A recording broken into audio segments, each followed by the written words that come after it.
उस समय मैं 15 साल की थी, 9वीं में पढ़ती थी। रोजाना 6 किलोमीटर साइकिल से स्कूल जाती थी। छुट्टी करना मेरी आदत नहीं थी। मौसम चाहे जैसा भी हो, मैं स्कूल जरूर जाती थी। लेकिन फिर मेरे साथ कुछ ऐसा हुआ कि स्कूल जाने का मेरा मन ही नहीं करता था। घर में ही रहने लगी थी। सोचने लगी ऐसा मेरे साथ ही क्यों हुआ। उन्हें मैं अंकल कहती हूँ। उम्र 55 साल से ज्यादा। पहले तो वो मेरा पीछा करते थे, पर मैंने कभी सोचा ही नहीं कि वो मेरा पीछा करते हैं। फिर लगा कि शायद ये इत्तेफाक होगा। लेकिन एक दिन मुझे अचानक उन्होंने रोका, जिन्हें मैं अंकल कहती थी। उनकी बात सुनकर मेरे होश उड़ गए। पहली बार में लगा कि मुझे सुनने में गलती हो गई, पर मैं सही थी। असल में उस अंकल ने साइकिल से रुककर कहा, मैं तुमसे प्यार करता हूँ, मैं तुम्हारे साथ रिलेशन बनाना चाहता हूँ। पड़ोस में रहने वाला अंकल ने रोका तो पहली बार स्कूल जाने से डरी। ये बात सुनकर मैं दंग रह गई थी, हैरान थी, परेशान हो गई। मैंने कहा कि आपको मैं अंकल कहती हूँ, आप कैसी बातें कर रहे हैं। वो कहते हैं सच में, मैं तुमसे प्यार करता हूँ। मैंने फिर उनकी बात को बिना सुने वहाँ से चली आई। लेकिन वो पीछा करना नहीं छोड़ते थे, घूरते थे। आखिरकार मैं डर गई, परेशान हुई। लेकिन घर वालों को क्या कहती। शुरू में लगा कि कोई मेरी बात पर यकीन करेगा। मेरी उम्र 15 साल है और वो 55 साल से ज्यादा। लेकिन परेशान होकर अपनी पढ़ाई में पहली बार स्कूल जाना छोड़ दिया। घर पर ही रहने लगी, बिल्कुल परेशान, ना कुछ किसी से कहती थी, ना बात करती थी।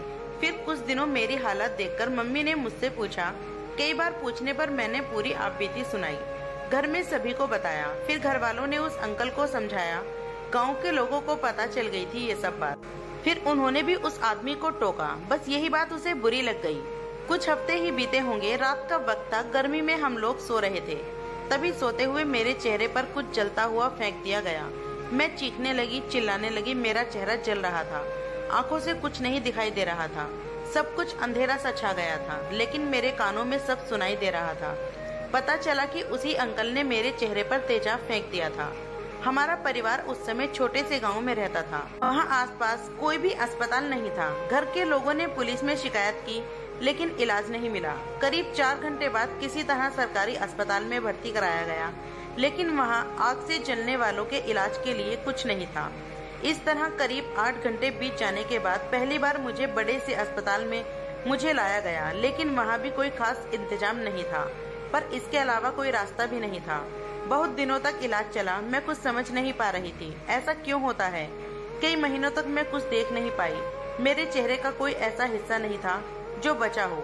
कई महीनों बाद सिर्फ एक आंख की थोड़ी सी रोशनी आई थी, पर दूसरी आंख से तो अभी भी कुछ नहीं दिखाई दे रहा था। अब चेहरे को छुपा कर रखती थी, खुद के चेहरे को देख नहीं सकती थी। पर मेरा चेहरा कैसा दिखता था, आसपास के लोग बता देते थे। लोग कहते थे बंदर जैसा चेहरा हो गया है, कौन करेगा तुमसे शादी। साफ तो मैं नहीं देख सकती थी, लेकिन लोगों की बातें तो पूरी सुनाई देती थी। लोग कहते थे देखो ना, इस लड़की का चेहरा बंदर जैसा हो गया है, अब इससे कौन करेगा शादी। वो मुझे अजीब नजरों से देखते थे। कुछ साल बाद जब थोड़ा थोड़ा दिखाई देने लगा तो फिर से पढ़ने का सोचा। तब तक 4 साल निकल चुके थे। 4 साल बाद फिर से स्कूल गई तो वहाँ पता चला कि मेरा नाम स्कूल से कट हो चुका है। मैं पढ़ना चाहती थी, लेकिन स्कूल में कहा गया कि अगर तुम स्कूल आओगी तो दूसरे बच्चे नहीं पढ़ेंगे, वो तुमसे डर जाएंगे, इसीलिए तुम्हें हम नहीं पढ़ा सकते। मैं सोचने लगी क्या मैं इंसान नहीं हूँ, इसमें मेरी गलती क्या है। पर मैं सोचकर कुछ नहीं कर सकती थी, क्योंकि मैं बेबस थी, मजबूर थी। मुझे देखकर लोग डरने लगे थे, इसीलिए उस चेहरे को मैं अब दुपट्टे से छुपा कर रखती थी। अब मैं अपने गाँव में रहने लगी थी, लेकिन घर से निकलती नहीं थी। घर में कैद रहती थी, अखबार पढ़ती थी। कुछ साल पहले की बात है, अखबार से पता चला कि आगरा में कुछ एसिड अटैक वाली लड़कियां कैफे चला रही हैं। मैं भी आगरा जाना चाहती थी, पर आसपास के लोगों को पता चला तो बोलने लगे कि इसे भला कौन नौकरी देगा, इसकी सूरत देखकर तो लोग भाग जाएंगे। लेकिन मैं हार नहीं मानी। एक बार तो मेरे पापा भी वहाँ ले जाने को तैयार नहीं थे। फिर मेरी माँ ने जिद की, वो मेरे साथ आगरा जाने के लिए तैयार हो गए। वहाँ मैं अपने चेहरे को छुपाकर कैफे पहुंची।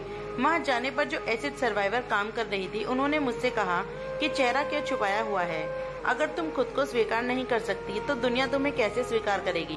फिर इस बात से मुझे हौसला मिला। मैंने तय कर लिया कि अब मैं आगे आऊंगी, मैं काम करूंगी। फिर मैंने उससे ट्रेनिंग ली, फिर मैं काम करने लगी।